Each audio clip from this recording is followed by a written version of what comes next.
Como é que uma catástrofe como o totalitarismo se tornou possível bem no coração da Europa?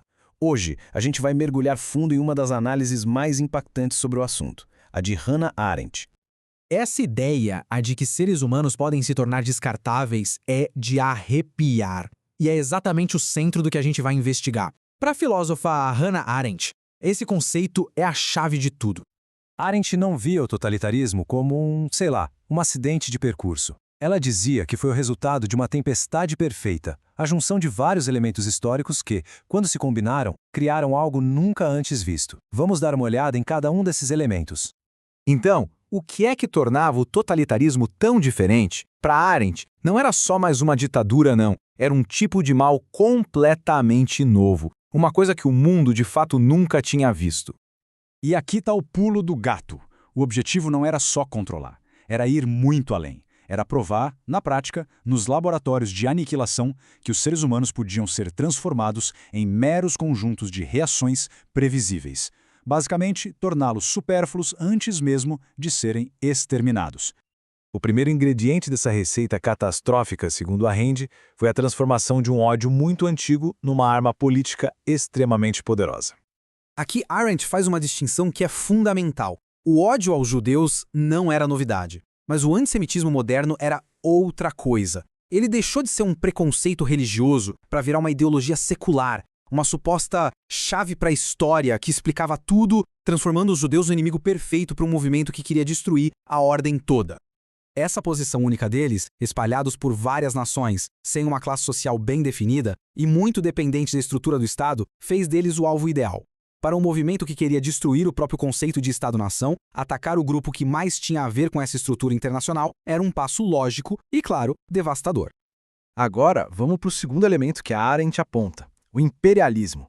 E como ele foi, aos poucos, corroendo o Estado-nação europeu de fora para dentro, sabe?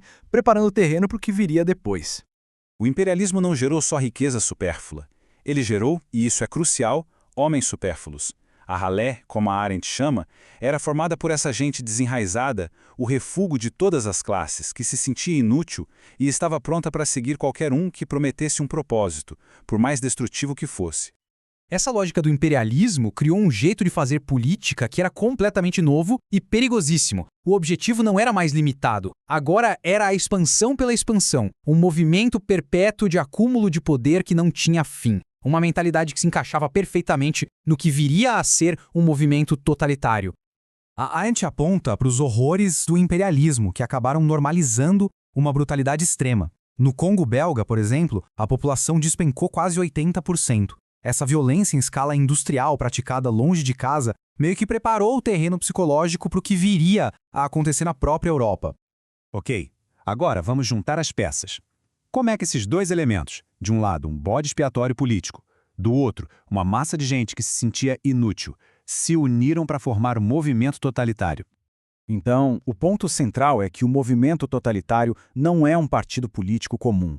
Um partido tem metas, trabalha dentro de um sistema. Já o movimento é a própria meta. Ele oferece um lar e um propósito para quem se sente perdido, mas exige em troca uma submissão total a um movimento constante, que é inimigo de qualquer tipo de estabilidade. E essas características criaram uma máquina perfeitamente isolada da realidade. A ideologia explicava tudo, então os fatos se tornavam irrelevantes. A estrutura atomizava a sociedade, quebrava todos os laços entre as pessoas, deixando só a lealdade cega e absoluta ao líder. Essa frase do Hitler para a tropa de assalto dele ilustra perfeitamente essa relação simbiótica. Ele basicamente diz: vocês só existem através de mim e eu só existo através de vocês. Sem as massas, o líder não é nada. E sem o líder, as massas são só uma multidão sem forma. Isso tudo nos leva à conclusão mais terrível da análise da Arendt, sobre o que acontece quando um movimento desses toma o poder de vez e transforma um país inteiro no seu laboratório particular. Para Arendt, os campos não eram só para punir, escravizar ou exterminar.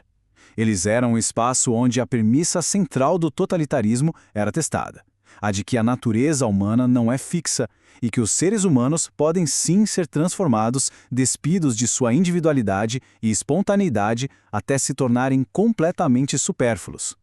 E esse foi um processo sistemático, bem pensado. Primeiro, tira-se a proteção da lei.